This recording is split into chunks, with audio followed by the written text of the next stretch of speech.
ఓంకారాన్ని 3 మార్లు అన్నారు. ఓంకారం తెలుసా? ఎట్లా ఉంటుంది? ఎట్లా ఉంటుంది అంటే ఓం అంటారు. అట్లుంటుందని చెప్పాలి, పక్కకు ఉంది కదా. అవునా? చెప్పడం అంటే ఎట్లా ఉంటుందో వినిపించండి అంటే ఓం అన్నారు కదా. ఇక ప్రశ్న అర్థం చేసుకోవాలి. ఓకేనా? ఓంకారం ఎక్కడి నుంచి వచ్చింది? ఆడ 3 ఫోటోలు ఎందుకున్నాయి? మీరందరూ ఎందుకు కూర్చున్నారు? మేము ఎందుకు కూర్చున్నాం? సార్లు ఎందుకు సైడ్కి కూర్చున్నారు? టీచర్లు ఎందుకు అక్కడ కూర్చున్నారు? రోజు భోజనం ఎందుకు వేస్తున్నాం? బట్టలు ఎందుకు వేసుకుంటున్నాం? మనం భారతదేశంలో ఉన్నామా? ఏ దేశంలో ఉన్నాం? రైట్. అక్కడ నుంచి మొదలు పెట్టాం. ఓంకారాన్ని 3 మార్లు ఇట్లా అనాలి. ఇట్లా అంటే ఏమైతే రోగాలు వస్తాయి. ఇట్లా అంటే యోగం వస్తుంది. ఓకేనా? ఓ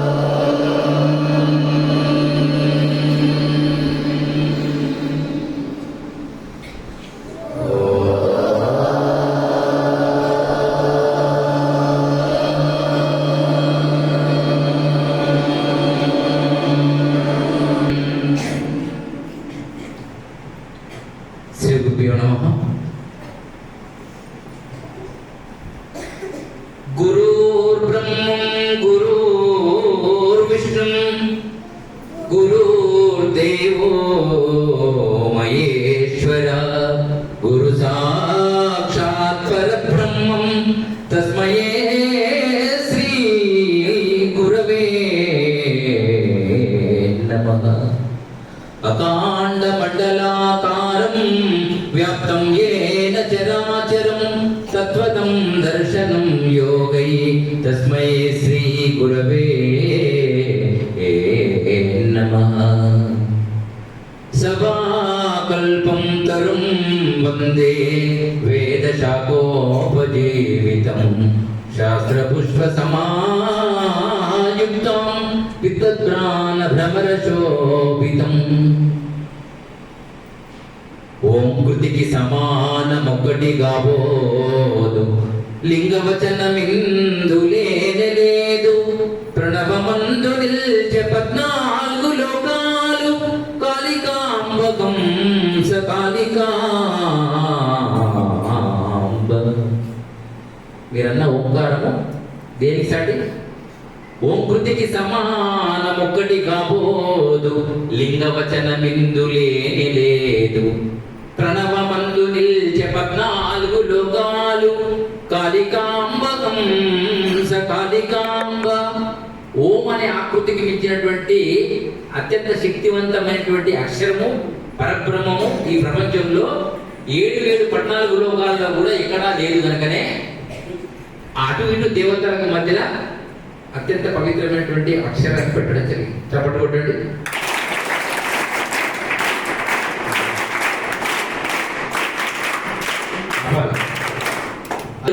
గురువు అన్నాం.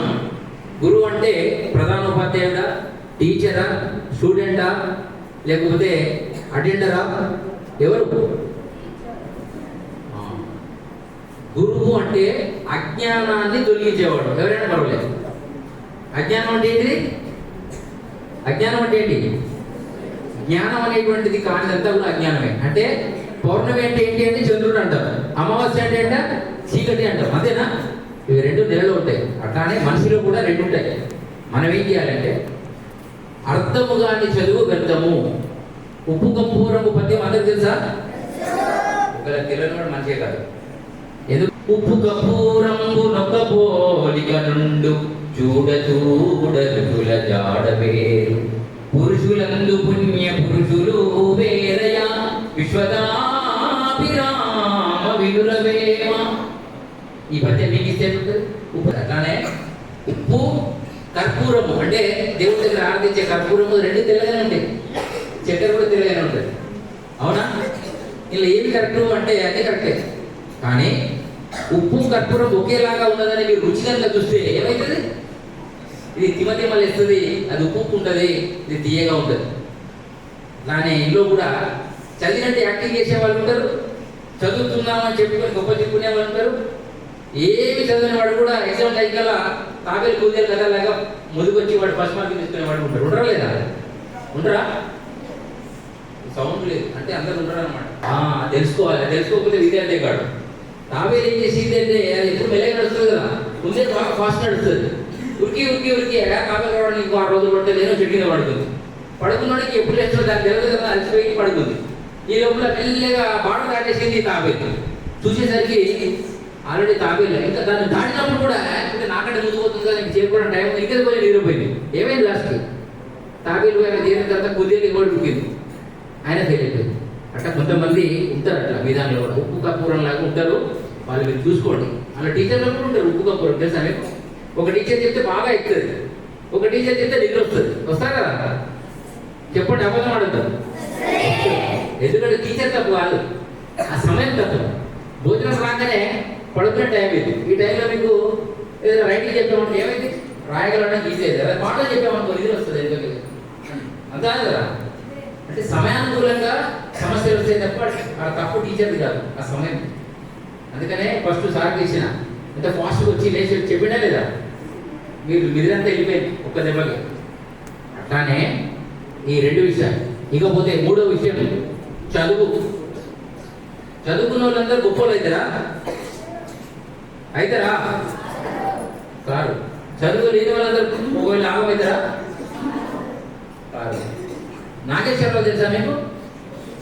పాత సినిమాలో నాగేశ్వరరావు తెలుసా? అక్కినే నాగేశ్వరరావు తెలుసుకోండి. ఆయన 3వ తరగతి చదివాడు, కానీ ఆయనకు అవార్డు వచ్చింది దేశంలో. తర్వాత ఇంగ్లీష్ మాట్లాడాడు, హిందీ ఇంగ్లీష్ అన్ని మాట్లాడాడు. అంటే సమయానుకూలంగా మనిషి సాధించాలనుకుంటే అన్నీ వచ్చేస్తాయి. కానీ చదువుకున్న వాళ్ళు కూడా ఇప్పుడు రోడ్ల మీద అడ్డదిన పరిస్థితులు కూడా ఉన్నారు. కారణం ఏంటో తెలుసా? ప్రభుత్వాలు కాదు, ప్రణాళిక లేక. ప్రణాళిక అంటే ఏంటి? 10th తర్వాత ఏం చేయాలి, 9th తర్వాత ఏం చేయాలి అనే ఆలోచన ఉండాలి కదా. 1 నుండి 9 తరగతి చదివితే కూడా మనకి సర్టిఫికేట్ ఇస్తుందా గవర్నమెంట్? 10th క్లాస్లో పాస్ అయితేనే పాస్ సర్టిఫికేట్ వస్తుంది. 10వ తరగతి వరకు మీకు ఒక్క సర్టిఫికేట్ కూడా ఇవ్వరు. ప్రోగ్రెస్ ఉంటుంది కానీ స్కూల్లోనే ఉంటుంది, మళ్ళీ మీకు ఎవరు ఇస్తారా? అంటే 10వ తరగతి వరకు చదివినోడికే ఒక్క సర్టిఫికేట్ వస్తుంది, కానీ 10 నుండి మాత్రం ఒక్కొక్క సర్టిఫికేట్ వస్తుంది. అంటే 10 సంవత్సరాలు నీ బాల్యంలో నువ్వు తప్పు ఒప్పులు అవి ఇవి సరిదిద్దేటువంటి గురువులు ఎవరైనా అంటే ఓన్లీ టీచర్లు. మీరు 10 గంటలు మీ ఇంట్లో ఉంటే 12 గంటలు స్కూల్లో ఉంటారు, అవునా? లేదా 8 గంటలు స్కూల్లో ఉంటే 12 గంటలు ఇంట్లో ఉంటారు. కానీ మీ అదృష్టం ఏమిటంటే మొత్తం ఇంటి దగ్గర కాకుండా ఇక్కడే ఉంటున్నారు. చెప్పండి కొట్టండి.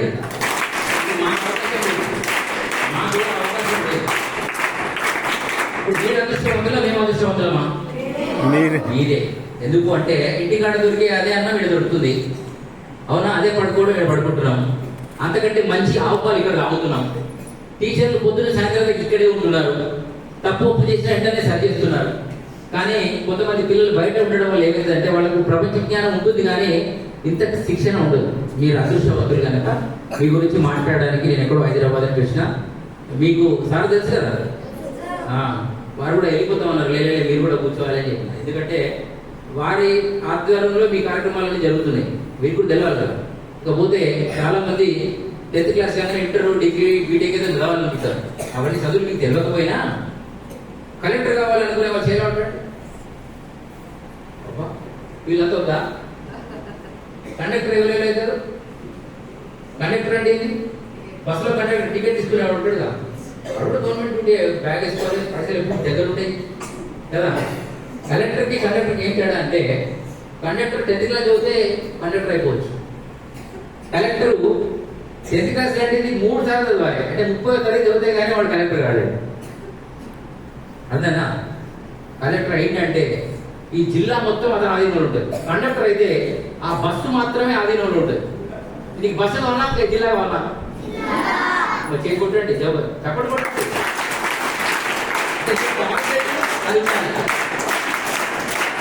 టార్గెట్ ఏముండాలి? కలెక్టర్ కావాలని టార్గెట్ ఉంటే ఒకవేళ అనుకోకుండా కలెక్టర్ అయినా నష్టం లేదు, కండక్టర్ అయినా నష్టం లేదు. నీ టార్గెట్ కండక్టర్ అవ్వాలన్నారు అనుకో, కండక్టర్లు కూడా ఇప్పుడు అంత బిజీ ఉంది, వాళ్ళు కూడా జాబులు లేవు, ఏం లేవు. ఈ మధ్య అనుకోకుండా వాళ్ళ ఆర్టీసీ కూడా గవర్నమెంట్ అయిపోయింది. ఈ మధ్య 20-30 సంవత్సరాలు రిటైర్డ్ అయిపోయిన వాళ్ళు ఉన్నారు. ఈ మధ్య గవర్నమెంట్ అంటే ఏంటిది? ప్రజల యొక్క ట్యాక్సీల రూపంలో తీసుకునేటువంటి గవర్నమెంట్ నుంచి వాళ్ళు ప్రజలకు సర్వీస్ చేసిన కారణంగా వాళ్ళకి జీతం ఇస్తుంది, రైట్? మరి ఈ కార్యక్రమాలన్నీ గవర్నమెంట్ ఏమి ఇస్తలేదు, ఇస్తుందా? ఇస్తలే. అయినా మీకోసం ఈ సంస్థలు వెలిసి ఇక్కడ పనిచేస్తున్నారు, చదువుకుంటున్నారు. అయితే మీరు ఏం చేయాలంటే, రెండు పద్ధతులు ఉన్నాయి చదువుకోవడానికి. ఇలా కూడా చాలా మంది ఒకటి రెండు అంచెలంచెల్లో ఉంటారు. నేను కూడా చదువుకొని వచ్చినాను, నేను ఉట్టిన ఏం రాలేదు. చదువుకోవడం అంటే బాల్యం టైంలో ఏమేమి చేయాలి. అలానే కొంతమందికి పొద్దున్న సాయంత్రం దగ్గర నేను ఇంటికి పోతా నేసేటోళ్ళకి 20-30 మంది ఉంటారు. ఇలా ఉన్నారా? ఉంటారు. వాడు ఏం చేయాలి, ఇంటికి పోతే మళ్ళీ పక్కన ఆడు తప్పే ఉండదు. మనం ఇంటికి ఎందుకు పోవాలి అనే ఆలోచన ఉండాలి, ఆ సమయాన్ని కూలంగా రెడీ చేసుకోవాలి. ఇంకో రెండో విషయం, భోజనాలు చేస్తున్నారు కదా, శ్వాసకోశములను చెడివాడు స్నానపాన భోజనములనెరిగి ఎరుగువాడు యోగి సిద్ధుడాచార్యుడు కాలికాంబ కాలికాంబ. శ్వాసకోశాలు అంటే ఏంటిది అంటే, ఓంకారాన్ని 3 సార్లు అన్నా కదా, మీది కూత ఎప్పుడో బంద్ అయిపోయింది చాలా మంది. నేను ఓంకారం 3 సార్లు అన్నప్పుడు చాలా ఎక్కువ వచ్చింది. ఇక్కడి నుంచి అనాలి, కొందరు ఇక్కడి నుంచి అంటారు ఓ అని, అది ఇక్కడే ఆగిపోతుంది. ఇక్కడి నుంచి రావాలి. అట్లనే చదువు కూడా ఎక్కడి నుంచి రావాలి, చదువుకోవాలనే ఆలోచనతో చదవాలి తప్ప ఊరికిన టీచర్ చెప్పాడు, కొడతాడు, తిడతాడు, మా నాన్న కోసం వచ్చాను అనుకున్నప్పుడు రోజు వాడు కండక్టర్ కూడా వాడు. ఖచ్చితంగా వీళ్ళకంటే సాధించాలని ఓర్పున్నప్పుడు ఏ లెవెల్ అయినా వెళ్ళిపోయే అవకాశం ఉంటుంది. అయితే శ్వాసకోశాలు అంటే గాలి లోపలికి, అందరికీ గాలి ఒకటేగా, బర్రెకు మనిషికి అందరికీ గాలి ఒకటే తీసుకుంటారు. ఎవరికైనా కుడి ముక్కు ఎడమ ముక్కు 2 ఉంటాయా లేదా? కానీ ఆదివారం నాడు కుడి ముక్కులకి గాలి బాగా స్పీడ్గా లోపలికి వస్తుంది, సోమవారం నాడు ఎడమ ముక్కు నుంచి లోపలికి వస్తుంది. అంటే కుడి ముక్కులకి తీసుకుని ఎడమ ముక్కులకి వదులుతుంది ఆదివారం నాడు, సోమవారము ఎడమ ముక్కులకి కుడి తీసుకుంటుంది. ఈ సాధన ఎవరైతే చేస్తారో నాలాగా ఓంకారాన్ని గట్టిగా నాలాగా పద్యాలు వాడడానికి వీలు పడుతుంది. ఒకవేళ ఎంతసేపు నడిచినా ఎంతసేపు చదివినా అలసిపోకుండా ఉండడానికి ప్రాణాయామ సాధన అంటారు. ఇది చేస్తున్నారా మీ స్కూల్లో? ప్రాణాయామ సాధన చేస్తారా? ఎట్లా చేస్తారు చెప్పండి. ఒక ప్రాణాయామ సాధన ఎట్లా చేస్తారు? ఇప్పుడు కచ్చేది ఏంటి, సర్కస్ ఏం కాదు, ఎప్పుడైతే కాళ్ళు పట్టుకొని పూజేది కూడా ఏం లేదు. ఎట్లా చేయాలి? అర్థమైందా? గట్టిగా పిలుచుకొని మెల్లగా వదిలాలి. మెల్లగా తీసుకొని మెల్లిగా వదలడం కాదు, గట్టిగా పిలుచుకొని ఒక టైం తీసుకొని ఆపాలి, ఆపి మెల్లగా వదలాలి. అలాంటి వారికి ఏం రావు, ఆస్తమా రోగాలు రావు, ఇంటి చిన్న దానికి డబ్బు దమ్ము రోగాలు రావు. అర్థమైనా? ఈ ప్రాణాయామం చాలా ఈజీ. ఎప్పుడెప్పుడు చేయాలి అది? ఇలా శనివారం కదా, ఈరోజు ఎడవ ముక్కు చాలా ఫ్రీగా గాలిపోతుంది, మీరు చూసుకోండి, ఒకసారి ట్రై చేయండి. ఫ్రీ ఉంటుంది, గుడి ముక్కులకి టైట్ పోతుంది, చూసుకోండి, ట్రై చేయండి. కరెక్టా కదా? మన శాస్త్రంలో ఈ పాయింట్ ఉంది. ఎవడైనా చనిపోతే డాక్టర్ వచ్చి అప్పటి కాలంలో వాడి నాడి బట్టి ఎక్స్రే తీసి ఈసీజీ తీసి చూసేవాళ్ళు కదా, అప్పుడు అవన్నీ లేవు. రాగానే నాడి బట్టి చూసేవాడు, ఇంకా మాట్లాడితే ముక్కు దగ్గర హెల్మెట్ చూసేవాడు. ఈ ఆధారంగా శనివారం కదా, ఎడమ ముక్కలకి ఫ్రీ గాలిపోతుందా లేదా చూసేవాడు. పోతలేదనుకో, వీడి దగ్గరకు వచ్చిందని అప్పుడు ఏదో పసరు రాసేవాడు. కానీ ఇప్పుడు ఏమైపోయింది, వాడికి ఏమొచ్చినా కూడా డాక్టర్ ఏమైంది అని అడుగుతున్నాడు. జ్వరం వచ్చింది అంటే ఒక జ్వరం కూడా ఇస్తున్నాడు. వాడికి కూడా తెలియదు పాపం, వాడి చదువులో లేదు, ఆయుర్వేదంలో ఉంది, మన శాస్త్రీయ పరిజ్ఞానం అంతకంటే. సో యోగా సాధనలో ప్రాణాయామ సాధన మీరు చేయాలి. ఇది ఎటువంటి ఖర్చు లేదు, టీచర్తో కూడా సంబంధం లేదు. గట్టిగా పిలుచుకోవాలి. శనివారం నాడు ఎడమ ముక్కు, ఆదివారం అంతా కుడి ముక్కు, మళ్ళీ సోమవారం అంతా ఎడమ, ఆదివారం కుడి, సోమవారం ఎడమ, మళ్ళీ మంగళవారం కుడి, మళ్ళా బుధవారం కుడి, ఇట్లా వస్తుంటాయి. ఒకటైనా స్టెప్ వస్తుంది. ఇది మీరు సాధన చేయాలి. రెండో విషయం, భోజనం అన్నం తినేటప్పుడు మీరు ఎవరైనా అన్నాన్ని పండించే వాళ్ళు ఉన్నారా? వరి పండిస్తారా ఎవరైనా? మీరు వ్యవసాయదారులు, మీ నాన్న అమ్మ పండిస్తారా లేదా? వాళ్ళు ఎంత కష్టపడతారంటే, ఒక 3 నెలలు పంట వేసిన తర్వాత అది పెరగడానికి ఎలుకలు తినకుండా, అలా కలుపు రాకుండా చాలా బాధలు పడి పట్టి కొట్టి విషయంతో అన్ని సంతకు నింపడానికి దించడానికి చాలా కష్టపడతారు. ఇక్కడ మనకి ఫ్రీగా వస్తుంది కదా అన్నం, ఎవరో ఇస్తున్నారు, ఏమో అవుతుంది. ఎంతో గంట అంత ఎక్కువ వేసుకోవాలి, ఏం చేయాలి, పోయి చెప్పుకుంటూ పడాలి. ఇప్పుడు ఇక్కడ 350 మంది ఉన్నారు. 350 మెతుకులు తీసి బియ్యం తీసి పక్కకు పెట్టండి, రోజు ఒకసారి లెక్క చేసి. అట్లా నెలకు 350 ఇంటూ 350, 30 రోజులు లెక్క చేయండి. ఎన్ని బియ్యం వేసేస్తున్నాయి సరే ఆలోచించండి.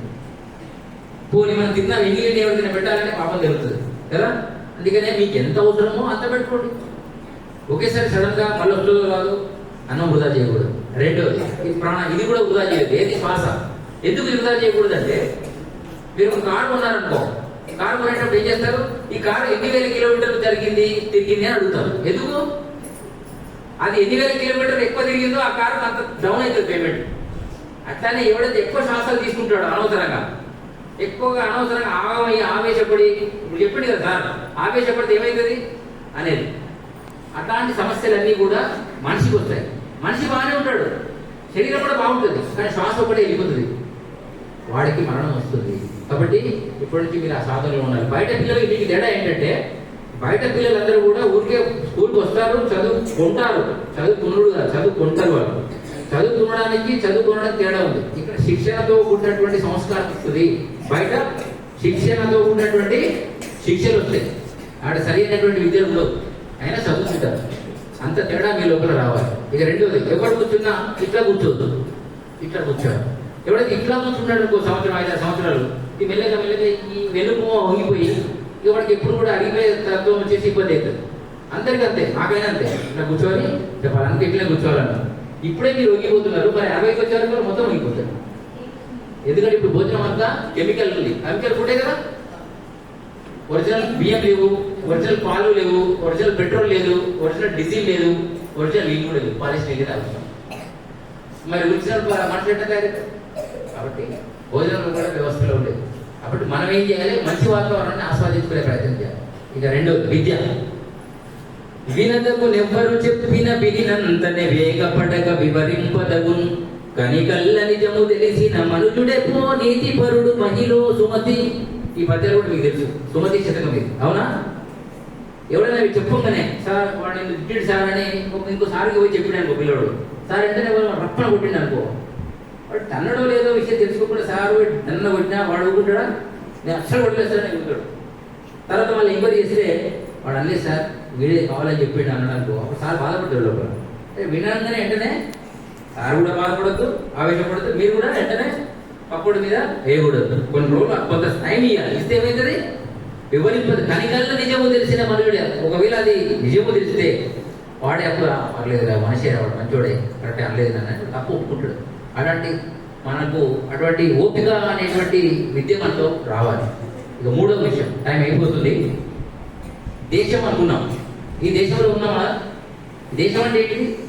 దేశం అంటే మట్టి కాదు, దేశం అంటే మనుషులు అని ఎవరు చెప్పారు? గురుజాడ అప్పారావు చెప్పారు, అవునా? దేశం అంటే మట్టి పట్టాలు పట్టుకుని దేశస్తులంతా అన్నాడు. చెట్ట పట్టాలు పట్టుకొని మనం అప్పుడప్పుడు జాతీయ జెండాకు ఇద్దరు జెండా పట్టుకొని పోతాం కదా, అట్లా ఈ దేశాన్ని ముందుకు నడిపేయడానికి ప్రతి వాడు కంకణాబద్ధుడై చదవాలి, పని చేయాలి, ఆలోచించాలి, అలర్ట్గా ఉండాలి. సైనికుల్లాగా సైనికులందరూ మనం ఇక్కడ ప్రశాంతంగా మైపట్టి మాట్లాడుతున్నామంటే అక్కడ తుపాకులు పట్టుకుని మంచుకొండల్లో భార్య పిల్లల్ని కూడా ఊర్లో వదిలేసి తుపాకంలో కబ్జా చేస్తాడు, చొరబడితనంలో వస్తాడు. కాబట్టి దేశ సైనికుల్లాగా మీరంతా పనికోవాలి. ఇలా కలెక్టర్ అవుతారంటే జైలు ఉంటుంది కొంతమంది, ఇక్కడ రావట్లేదు. మరి సైనికులు ఎవడు కావాలి? అందరూ ఇండియా వ్యవసాయదారులు, అందరు టీచర్లే, అందరు డాక్టర్లు అయితే మరి సైనికులు ఎవడు కావాలి? పాకిస్తాన్ వచ్చి మన దగ్గర సైనికులు చేస్తారా? మనం సైనికుడు అయితే మనం జైలు ఉంటాడు. అబ్బో, మరి పోలీసులు ఎవరు అవుతారు? ఎవడు కాదు. ఎందుకంటే పోలీసులు అందరు దొంగలా? చెప్పు. పోలీసులు కూడా మనం రక్షించే రక్షక భటులు అంటారు. వాళ్ళు చెప్తే వాళ్ళు కూడా గట్టి ఉంటారు, వాళ్ళకు కూడా తుపాకి ఉంటుంది. ఊరికే రాబోద్దు, టైం ఉంటుంది దానికి. వాడిని ఎదుర్కొచ్చి కలిసినప్పుడు మాత్రమే ఆలోచించి కావాలి. పెట్టాలి తుపాకి ఉందని ఎవరు పడితే వాడిని కలిపితే టీవీ తీసుకోవాలి లోపలిస్తారు వాళ్ళు. అట్లా దానికి ట్రైనింగ్ ఉంటుంది. దానికే ఐపీఎస్ ఐఎస్ ఆఫీసర్ ట్రైనింగ్ 2-3 సంవత్సరాలు తీసుకోవాలి. ఉరుకోవాలి. ఉరుకొని ఆడేటప్పుడు చనిపోయేటట్టు ఉంటాడు. అంటే ఇంత ట్రైనింగ్ ఉంటుంది. మీరు చిన్నగా అన్నం తిని టైంకి ప్లేట్ కట్టుకోవాలంటేనే ఎత్తేస్తారు. ఒకటి ప్లేట్ పక్క కింద. అక్కడ రోజు ఎవరి ప్లేట్ వాడే కట్టుకోవాలి, ఎవరి బాధలు వాడే పడాలి, ఎవరి రొట్టెలు వాడే చేసుకోవాలి. అడిగినప్పుడు సైనికులు వాళ్ళకి అన్నం దొరకదు. ఒకసారి అట్లా బార్డర్ పోతే మళ్ళీ వాడు క్యాంటీన్కి వచ్చుకోవాలంటే అక్కడ హెలికాప్టర్లు ఉండవు.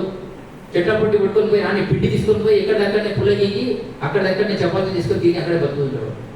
సో వాళ్ళకు ఒకసారి అందరూ సెల్యూట్ చేయాలి. రెండో విషయం. మూడో విషయం, దేవుడు. దేవుడు అంటే ఎవరు? ఎట్లుంటాడు? ఇవన్నీ డౌట్లే. మీకాడు మాకు కూడా డౌట్లే. ఏం కదా అంతేనా? దేవుడు ఎవరైనా చూసిరా? చూస్తే ఎవరైనా ఉంటాడా? అరే సూటిగా సూర్యకిరణాన్ని చూడలేని మనిషి ఏకంగా దేవుడిని చూడాలనుకుంటాడు. అనేక కులాలకు అధిపతి భగవంతుడు, అనేక ప్రాణులకు అధిపతి భగవంతుడు. అలాంటి ఉట్టికి ఫోకస్ లైట్ సరిగ్గా ఉండే కళ్ళు చీవట్లయితే ఏకంగా సూర్యుడిని చూస్తే అసలు కళ్ళే కనపడవు.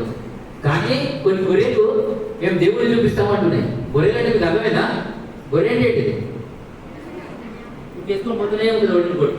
ఓ చిన్న దుక్తే అన్ని చిన్నది దుక్కుతాయి, బండి దుక్తే అన్ని బర్రెలు దుక్కుతాయి. అంటే గొర్రె బతుకులు భారతీయులు గొర్రెలాగా బతకకూడదు.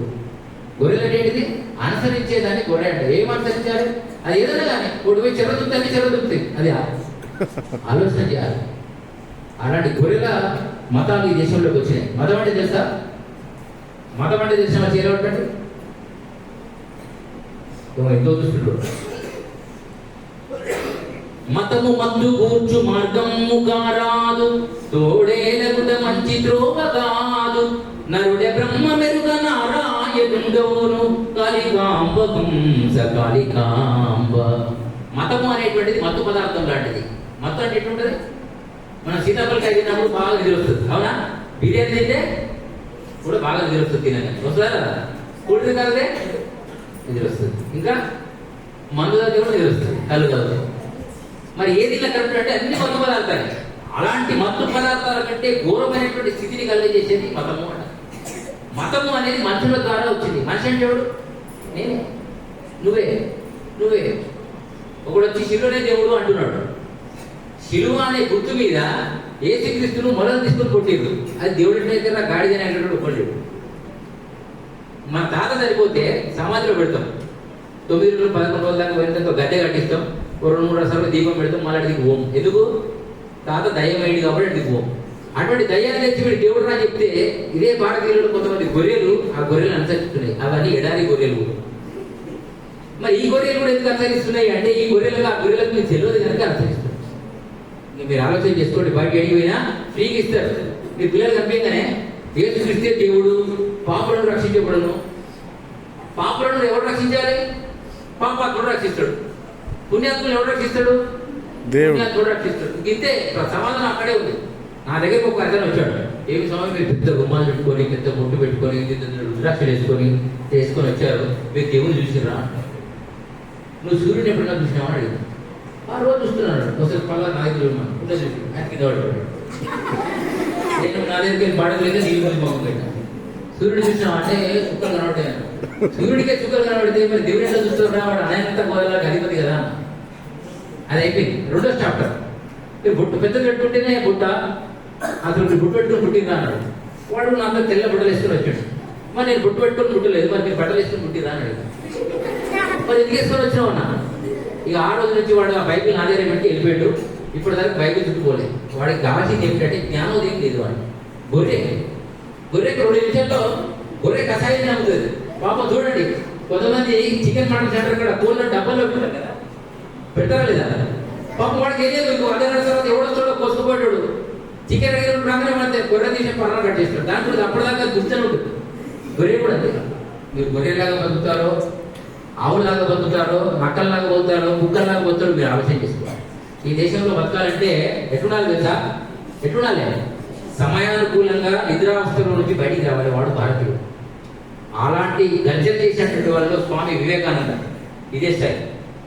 స్వామి వివేకానంద ఒకరోజు ఆయన లాయర్షిప్ చేస్తున్న టైంలో ఒక ప్రొఫెసర్ దగ్గర భోజనం తినడానికి వెళ్ళాడు. పక్కన కూర్చున్నాడు. ఇది లాస్ట్ చాప్టర్. వివేకానంద అందరూ తెలుసు కదా, తెలుసుకోకపోతే తెలుసుకోండి. ఇక్కడ ఫోటో ఉందా? ఎటుంది? ఎక్కడ? లాస్ట్. సరే, స్వామి వివేకానందుడు ఏం చేశాడంటే ఆ ప్రొఫెసర్ దగ్గర పోయి తన టిఫిన్ బాక్స్ తీసి పక్కన కూర్చొని తింటున్నాడు. పంది ఇంకా పావురం 2 పక్క పక్కన కూర్చొని తినడం తగదు అన్నాడు ప్రొఫెసర్. అనగానే వివేకానందుడు, ప్రొఫెసర్ కదా ఎందుకు యుద్ధం చేయాలి? సరే స్వామి, నేను ఎగిరిపోతా పావురాని కదా అని టక్కన ఎగిరిపోయి వీడు పంది కూర్చున్నాడు. పావురం అనేది వచ్చి కూర్చుంది, ఎగిరిపోతాను అన్నాడు. ఎగిరిపోయాక పక్కన కూర్చున్నాడు. తర్వాత వీడు పావురం అయితే నేను ఎగిరిపోతాను అన్నాడని నాకు పనిచేసాడు రాని వాడు మనసులో మండుతుంది. ప్రొఫెసర్ వాడు అమెరికా ప్రొఫెసర్, ఇంగ్లీష్ వాడు. మన స్వామి ఒక జ్ఞానం ఉంది. ఎందుకంటే ఎగిరిపోయి అక్కడ కూర్చున్నాడు. ఎందుకు లేకూడదు? ప్రొఫెసర్ కదా, ఎందుకు టీచర్ మీకు ఎదురు మాట్లాడతారా? కూర్చోవాలనే ఎందుకు ఏమన్నా కానీ కూర్చోవాలంటే అలా చేశాడు. 2వ ప్రశ్న వేసాడు. ఏం వేసాడంటే అతనికి ఒక డబ్బాలో డబ్బులు ఉన్నాయి, ఇంకొక డబ్బాలో జ్ఞానం అనే పదార్థం ఉంది. నువ్వు ఆ రెండింటిలో ఏం తీసుకుంటావు అని వివేకానంద అడిగాడు. అడిగితే ఎవరు తీసుకుంటాడు? జ్ఞానం అని మీరు అంటున్నారు. ఇదే మాట ఎవడన్నాడు? వివేకానందుడు జ్ఞానం అడగలే, డబ్బు తీసుకుంటాను అన్నాడు. నేను అనుకున్నాను గొర్రెలు అందుకే డబ్బులే అడుగుతున్నా. అప్పుడు వివేకానంద ఏమైనా తెలుసా, ఎవరికి ఏదో అవసరమో తీసుకుంటావు, నా జ్ఞానం ఉన్నది ఆల్రెడీ, నాకెందుకు పడని జ్ఞానం, నీ జ్ఞానం ఎందుకంటే అది తీసుకుంటావని నీకు వదిలి రవి నేను డబ్బులు తీసుకున్నాను. చెప్పండి కూడా లోపల ఏది అవసరమో ఏ సమయానికి ఏమేమి కావాలో అది ట్రాఫిక్ చేసేవాడే భారతీయుడు. ఒకప్పుడు బ్రిటిష్ సామ్రాజ్యం ఇక్కడ 200 సంవత్సరాలు అయ్యాడు కేవలం బట్టల వ్యాపారం పేరు మీద. ఇప్పుడు మన భారతదేశాన్ని ఋషి సునాక్ అనేవాడు ఈ భారతదేశం నుంచి అక్కడికి బతకడానికి పోయి ఈరోజు బ్రిటిష్ సామ్రాజ్యానికి ఎవరు ప్రధానమంత్రిగా వెళ్తున్నాడు. ఇప్పుడు చెప్పండి కొట్టాడు. అంటే మనం అనుకుంటే ఇక్కడ నుంచి మొదలవుతుంది. అవునా కదా? మహాత్మా గాంధీ గురించి మీ అందరూ తెలుసు కదా. మహాత్మాని ఎవరిచ్చారు? తెలుసు, మనమే ఇచ్చాం. అవునా? తెలంగాణ కోసం ఎంతమంది చనిపోయారు తెలుసా మీకు? అప్పుడు మీరు చిన్నపిల్లలు. ఇప్పుడు మీరు ఎంత మాట 10-12 సంవత్సరాలు ఉంటారు, అంతేనా? 15 సంవత్సరాల వరకు ఉంటారు అనుకో. 14 సంవత్సరాల కింద మొదలైన ఉద్యమంలో చాలా మంది చనిపోయారు. వాళ్ళ పేరు ఎక్కడ లేదు, వాళ్ళు లిస్టు లేదు. కానీ ఇప్పుడు మహాత్ములు చాలా మంది మనకు ఎంపీలుగా, ప్రధానమంత్రులుగా, ముఖ్యమంత్రులుగా అంతా తిరుగుతారు దేశం అంతా. వీడే ప్రధానమంత్రి, ముఖ్యమంత్రి మీరు అనుకుంటారు. అలాంటి మహాత్ముడు వాడు. ఆ మహాత్ముని మనము దేశం మీద పెట్టుకొని అందరం మొక్కినాం. ఈ మధ్య తెలుస్తుంది మహాత్ముడు చాలా గొప్పవాడు. అంటే ఇవన్నీ తినడానికి చాలా కష్టం. సుల్తాన్ ఎవరు? టిప్పు సుల్తాను ఒక దేవాలయానికి అందరూ వస్తారు కదా, బతుకమ్మ ఆడేందుకు గుళ్ళకు యాత్ర అయినప్పుడు వచ్చినప్పుడు ఆ పెద్ద దర్వాజాలు పెట్టేసి లోపలికి వచ్చి 8,000 మందిని ఏకదాటిగా కత్తులతో నరికేశాడు. మనం గుళ్ళకు కత్తులు తీసుకొని పోతామా? మంగళారతులు, కొబ్బరికాయలు తీసుకొని పోతాం. ఒక్కసారి దర్వాజా పెట్టించి లోపలికి వచ్చి అందరూ రప్ప రప్ప రప్ప 8,000 మంది. అటువంటి వాడిని టిప్పు సుల్తాన్ మీద మనం సీరియల్ తీసి చూపించారు. టిప్పు సుల్తాన్ చాలా గొప్పవాడు అని బుక్కులో రాశారు. ఎందుకు?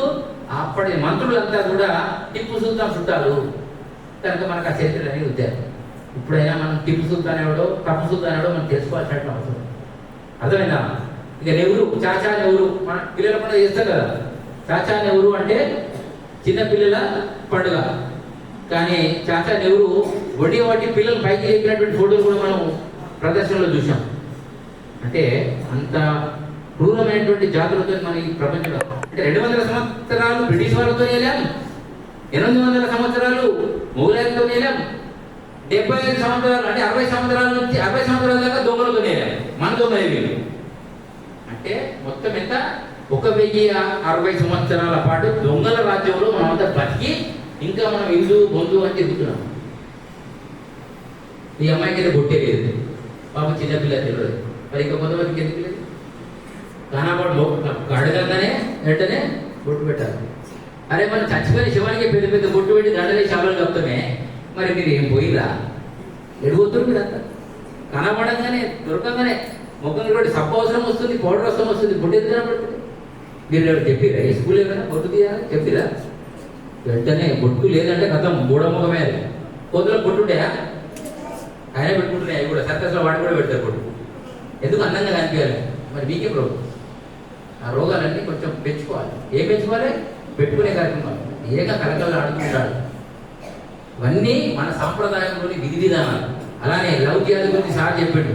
అసలు లవ్ అంటే ఏంటిది, జిహాద్ ఏంటిది చాలా మంది తెలియదు. తెలుసా? తెలియటండి ఎవరైనా? ప్రేమ పేరు మీద అమ్మాయిలను ట్రాప్ లో పడేసి, ఇప్పుడు నేను మీ మాట చెప్పి మీరు ఎట్లా చేస్తున్నా అట్లా ప్రేమ పేరు మీద అమ్మాయిలను కొంచెం వయసు పెరగంగానే వారికి కొత్త కొత్త మాటలు చెప్పి అమ్మాయిలను ట్రాక్ చేంజ్ చేసేసి వాళ్ళని వాడుకొని చివరికి వాళ్ళని చంపేసి చేతులు దొరుకునేటువంటి కార్యక్రమాన్ని లవ్ జిహాద్ అంటారు. దాన్ని ఇంకొక రకంగా హలాలని కూడా అనొచ్చు. హలాల్ అంటే చాలా మంది తెలియదు.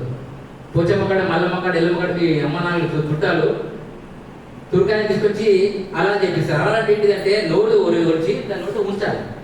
అది ఎంగిలి అనమాట. ఈ ఎంగిలి పదార్థాన్ని మొత్తం పోయద్దు, సగం గొంతుకు వస్తే అది గిరిగిరి కొట్టుకొని చచ్చిపోతే వాళ్ళకి సంతోషం. ఎవరికి?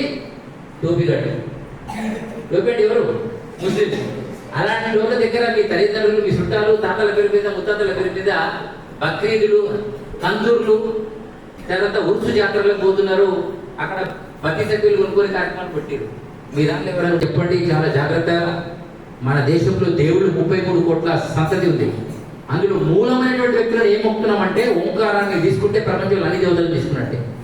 రాముడు తిరకాయుగంలో వచ్చాడు, రాజ్యాధికారం పేరు మీద సర్వజనులు సాక్షాత్తుగా అందరిని సమానంగా చూసి అవసరమైతే సామాన్య ప్రశస్తి కూడా దానికోసం శిక్ష ఇస్తున్నటువంటి మహాత్ముడు కనుక రాముని మన దేవుడిగా ఆచరిస్తూ ఆయన దండ పెడుతున్నాం. జై శ్రీరామ్ అంటున్నాం అనంటే ఒకసారి జై. శివుడు సత్యయుగంలో తపస్సు యోగ, ఇప్పుడు నేను చెప్పిన ప్రాణాయోగ సాధన చేసి ఎప్పుడు తపస్సులో కూర్చుంటే మహాత్ముడు ఆయన చల్లగా కూర్చుంటాడు. ఎవడ నగరాలు ఎక్కువ చేస్తే అవసరమైతే సొంత కొడుకు గణేశుని వేసేసాడు. మీరు లెక్క కాదు, నేను లెక్క కాదు, అవునా? అంత కోపం ఉంటుంది, అంత చల్లగా ఉన్నప్పుడు అంత కోపం కూడా ఉంటుంది. అటువంటి శివుడు అతన్ని మొక్కుతున్నాము. ద్వాపర యుగంలో శ్రీకృష్ణుల వారు ఇటు పక్కన కౌరవులు, ఇటు పక్కన పాండవులు ఉన్నారు. అంటే వీరు కాదు, అప్పుడు కాలంలో 100 మంది ఇటుంటే 5 మంది ఇటు పాండవులు ఉన్నారు. పాండవులు అంటే ఎవరు? పవిత్రతను కాపాడి ధర్మానికి హాని జరగకుండా ఉండడానికి అవసరమైతే శస్త్ర విధులు పట్టుకుని దిగేటువంటి వాళ్ళని పాండవులు.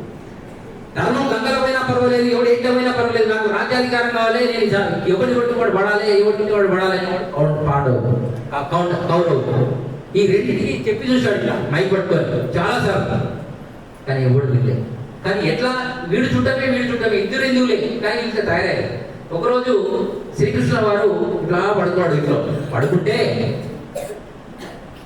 ధృతరాష్ట్రుడు వచ్చి ఏం చేశాడు తెలుసా? నేను ఇంత పెద్ద ధృతరాష్ట్రుని, నాకు వెనక 100 మంది సైన్యం ఉన్నది, నేను వాని కాలకడ పడుతున్నా అని వాడి మనసులో పెట్టుకుని పోయి తలకాయ ఎక్కడ కూర్చున్నాడు. ఎవరి దగ్గర? కృష్ణుడు పట్టుకుంటే. కృష్ణుడికి తెలుసు ఎవడు ఎడ కూర్చుంటాడు. కృష్ణుడు వచ్చి తలకాయ నొక్కుతా ఉన్నాడు. ఎవరు? ధృతరాష్ట్రుడు. పాండవులు వచ్చి కాలకడ కూర్చున్నారు 5 మంది. వాళ్ళు కాలు పట్టుకొని కాలు నొక్కుతా ఉన్నారు. సడన్ గా లేవగానే ఎవరు చూస్తారు? కృష్ణుడు. ఎవరు చూస్తాడు? పాండవులు. ఇట్లా పండుకున్నప్పుడు ఇట్లా చూస్తామా, ఇట్లా ఎవరు వెనక చూస్తామా? కాలకడ వాళ్ళు ఉంటారు. చెప్పు నీకు ఫస్ట్. అప్పుడు వాళ్ళు అడిగారు, మేమే ప్రస్తుతాన్ని వీడు అంటాడు. తలకాయ ఉన్నవాడు ఎవడు? ధృతరాష్ట్రుడు. ఏమడుగుతారా? యుద్ధంలో మీరు మాకు ఏ విధంగా సహాయం చేస్తారు? ఈ పాండవ ధర్మ యుద్ధంలో మా బావగారు ఇద్దరు పొద్దున మీరే కాబట్టి మీరు మాకు చేయాలి అని ధృతరాష్ట్రుడు అంటాడు. సరే నా అట్లా కాదు, ఎవడైతే నేను లేవనే కళ్ళు ఎవరు చూసినా నేను వాడికి ఫస్ట్ ప్రశ్న ఇస్తున్నా, వాడికి మాత్రమే చెప్తాను. ఇప్పుడు టీచర్ కూడా అంతే, ఎవడు చెప్పండి రా ఎవరు తెలియదు వాడికి పిలుస్తాడు, వాడికి ఫస్ట్ మార్కులు ఉండే తప్ప గొర్రెలు ఉండే కాపీ కొట్టడానికి వాడు ఎప్పుడైనా ఇబ్బంది అలా చెప్పి అప్పుడు చెప్తున్నాను అనమాట. చెప్పురా నీ ప్రశ్న ఏంటి అని అంటే, మీరు యుద్ధంలో మాకు తోడు ఉండాలి, సపోర్ట్ ఉండాలి అంట. అప్పుడు నీకేం కావాలంటాడు? నీకు నేను కావాలా, నా బలగం కావాలా అడుగుతాడు కృష్ణుడు. ఇప్పుడు ఒక్క కృష్ణుడు చేపిస్తాడు బయట ఏ మిగిలి లేదని వాళ్ళు ఏం చేస్తారు? మా కృష్ణుడు వద్దు, బలగం కావాలంటాడు. బలగం అంటే కౌరవులందరూ కూడా శ్రీకృష్ణుడు బలమే, వాళ్ళు చుట్టాలి. సరే నా బలగాన్ని అంతా నీకు ఇస్తా అని చెప్పాడు శ్రీకృష్ణుడు. శ్రీకృష్ణుడు మాత్రము పాండవులు దిక్కుంటాడు. అప్పుడు ఏమైంది? పాండవులలో అర్జునుడు ఎంత కూర్చొని పెట్టుకొని డైరెక్షన్ చేసుకుంటాడు అనమాట. వాడిని వేసేకి వీడు వేసేకి వాడు ఫెయిల్ వాడి దుబ్బలు పోతాడు, ఇట్లా ఒక్కొక్కరిని వేసేసుకుంటూ పోతాడు. అందరూ పోతాడు. లాస్ట్కు వాడు తాత దగ్గరికి వస్తుంది. భీష్ముడు మా తాతనైనా వాడు మంచోడు అంటే వాడు తాత అయినా పోతైనా ధర్మానికి అధర్మానికి మధ్యలో యుద్ధం జరుగుతుంది. అధర్మంలో దిక్కున్నాడు కాబట్టి వాడు ఎవడైనా వేసేయాల్సిందే, ఏకపోతే నేను వేసేస్తా అంటాడు. అప్పుడు మూసుకొని అర్జునుడు వేసాడు, ఏడ్చుకుంటా కూర్చుంటాడు. ఆ ఏడ్చుకుంటా కూర్చుంటాడు వచ్చిందే భగవద్గీత. ఆ భగవద్గీతలో శ్రీకృష్ణుడు రాశాడా? భగవద్గీత రాసింది ఎవరంటే, ప్రార్థాయ ప్రతిబోధితాం భగవతాం నారాయణేన స్వయం వ్యాసేన గ్రథితాం పురాణమునినాం మధ్యే మహాభారతం. అయిపోయింది. ఒక శ్లోకంలో ఉంది. వ్యాసుడు అనేవాడు రాసి శ్రీకృష్ణుడి చేతిలో పెట్టి ఈ సమయాలలో ఇట్లాంటి ఉపోద్ఘాతం చేస్తే బలం పెరుగుతుందని అని వాడికి చిన్నగా హిట్టించాడు. శ్రీకృష్ణుడికి రాసే ఓపికడు అంటే మన కేసీఆర్ 20,000 బుక్కు చదివి ఇప్పుడు ప్రపంచాన్ని వెళ్తుండు, కానీ శ్రీకృష్ణుడికి అంత టైం లేదు, బలరాముడికి అంత టైం లేదు. అర్థమైందా? మీకు 8 బుక్కు చదవాలంటే 8 ఏళ్ళు ఉంటుంది. 8 బుక్కులకి 80 బుక్కు చదవాలంటే 80 ఏళ్ళు దాటాలి. అది కూడా అదే పని మీద ఉంటే మరి రోజు నీళ్ళు కాకుండా పాలు కాకుండా కుసనడికి అక్కడ ఆయన దొరుకుతుందా? కానీ వింటాం గొర్రెలుగా. తెలంగాణలో గొర్రెలు ఎక్కువైపోయినాయి ఈ మధ్య. చాలా జాగ్రత్తగా అలా మీరు చేరకండి, జాగ్రత్తగా ఉండాలి. ఎందుకు చెప్తున్నానంటే 10th క్లాస్ చదివింటా 1వ తరగతి చదివింటా కాదు, బాణం దిగిందా లేదా, జ్ఞానం వచ్చిందా లేదా, సమయానుకూలంగా నడిచిందా లేదా, వాడు గురువు అవసరం. అరే ఎవడన్నా వచ్చి కూడా తీసుకురండి అన్నానుకో, అందరు ఎన్నో దృష్టి గురించి చూడు, ఎవడు ఉంటాడో వాడి పేరు గుర్తుండే సార్. మరి అందరూ చూస్తుంటారు, ఎవడు చూడు. మరి ఎట్లా అట్లానే ఈ సైనికుల్లో ఇక్కడ చదువుకునే ఫలితంగా ఈ వ్యవస్థను మరవకూడదు, ఈ టీచర్ని మరవకూడదు, ఈ దేశాన్ని మరవకూడదు, ఈ ధర్మాన్ని మరవకూడదు. తల్లిదండ్రులు లాస్ట్ ఫైనల్ ఇది. తల్లి, తండ్రి, గురువు ముగ్గురిలో ఎవరు గొప్ప? ఎవరు గొప్ప తెలియదా? కాదు, ఇంకా కాదు. తల్లిదండ్రి గురువు దైవం ములందునా, తల్లిదండ్రి గురువు దైవం ములందున, తల్లి పూజ ముఖ్యమిల్లదగును, సృష్టికంతటికి స్త్రీ ప్రధానము గదా, కాళికాంబం సకాళికాంబ.